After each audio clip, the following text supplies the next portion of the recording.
PM Modi आज बाप्स कार्यकर्ता स्वर्ण महोत्सव को करेंगे वर्चुअली संबोधित। केंद्रीय गृह मंत्री अमित शाह अहमदाबाद में कार्यक्रम के दौरान रहेंगे मौजूद।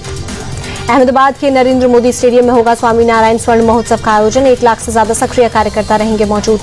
केंद्रीय कैबिनेट ने दिल्ली मेट्रो के चौथे फेज के तहत रिठाला नरेला कोंडली मेट्रो लाइन को दी मंजूरी। करीब 26.5 किलोमीटर लंबी होगी लाइन। केंद्रीय मंत्री अश्विनी वैष्णव के मुताबिक नई मेट्रो लाइन से दिल्ली और हरियाणा को किया जाएगा कनेक्ट। दिल्ली में 10, हरियाणा में 2 स्टेशन होंगे।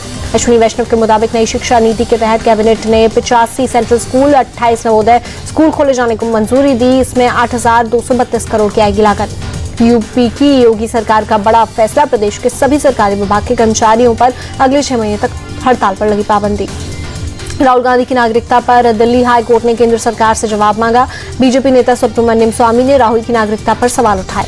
दिल्ली आबकारी नीति में मनी लॉन्ड्रिंग का मामला, हाईकोर्ट ने अरविंद केजरीवाल की याचिका ठुकराई। कहा मामले में 20 तारीख को ही हो सुनवाई।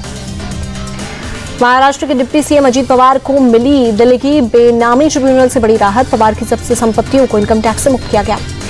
डिप्टी सीएम अजीत पवार के साथ उनकी पत्नी सुनेत्रा पवार, बेटे पार्थ पवार को भी इनकम टैक्स डिपार्टमेंट से मिली क्लीन-चिट। 2021 में जब्त की गई थी संपत्ति।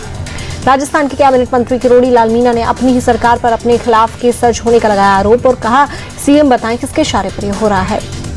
किरोड़ी लाल मीणा ने महेशनगर की सीआई कविता शर्मा पर लगाए गंभीर आरोप। कहा पुलिस जिस तरह से लोगों को प्रताड़ित करने का काम कर रही है, मैं वो होने नहीं दूंगा।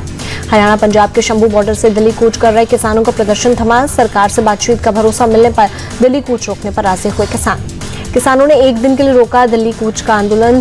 सरकार से बातचीत नहीं होने पर रविवार को दिल्ली के लिए होंगे रवाना। किसान नेता सरवन सिंह पंडे बोले, केंद्र सरकार के मंत्री हमसे बात करें, हमें शांतिपूर्ण प्रदर्शन करने के लिए दिल्ली आने दें। कृषि राज्य मंत्री भागीरथ चौधरी बोले, किसानों से बातचीत के लिए सरकार के दरवाजे हमेशा खुले हैं। या तो किसान बातचीत करने आए या हमें बातचीत करने के लिए बुलाएं। संसद से देश के किसानों को कृषि मंत्री शिवराज चौहान ने दिया भरोसा। कहा सभी फसलों की खरीदारी एमएसपी पर होगी, ये सरकार की गारंटी। पुलिस ने मौके पर पहुंचकर हालात पर पाया काबू। इलाके में तनाव को देखते हुए भारी पुलिस फोर्स की तैनाती। पुलिस के मुताबिक किसी जुलूस की इजाजत नहीं ली गई थी। हालांकि स्थानीय लोगों का कहना है कि बरसों से राम विवाह के मौके पर जुलूस निकाले जाने की परंपरा। यूपी के संभल के बाद अब मुजफ्फरनगर में रेलवे स्टेशन के सामने बनी एक मस्जिद विवादों के घेरे में। शत्रु संपत्ति पर बनी मस्जिद को वक्फ की संपत्ति बताया गया था। हिंदू शक्ति संगठन की शिकायत पर हुई जांच में मस्जिद की जमीन शत्रु संपत्ति घोषित, बगैर नक्शा पास करवाए बनाई गई मस्जिद, कई दुकानें बनाई गई थी। कोलकाता में शुभेंदु अधिकारी ने हिंदू संतों के साथ बांग्लादेश मुद्दे के खिलाफ निकाली रैली। हिंदुओं पर अत्याचार बंद करने की मांग की। शुभेंदु अधिकारी ने कहा विश्व समुदाय बांग्लादेश के अल्पसंख्यक समुदायों की रक्षा के लिए हस्तक्षेप करे, ये हमारी मांग। बांग्लादेश में जारी हिंसा पर भारत सरकार का बयान, वहां की सरकार अपने अल्पसंख्यक समुदाय के हितों की रक्षा करे। वारंगल में पुलिस को मिली बड़ी कामयाबी। रायपर्थी एसबीआई बैंक चोरी मामले में 3 लोगों को किया गिरफ्तार। बैंक से चुराए गए सोने के आभूषण भी बरामद। पुलिस गिरफ्तार आरोपी से कर रही है पूछताछ। हैदराबाद के मलकपेट मेट्रो स्टेशन की पार्किंग में लगी आग, कई वाहन जलकर खाक। श्रीनगर के खानियार इलाके में हादसा, आग लगने से एक मस्जिद और 3 घरों में हुआ नुकसान। दिल्ली के लोधी रोड इलाके में कम हुआ प्रदूषण, वायु गुणवत्ता मध्यम श्रेणी में पहुंची। 127 दर्ज किया गया AQI।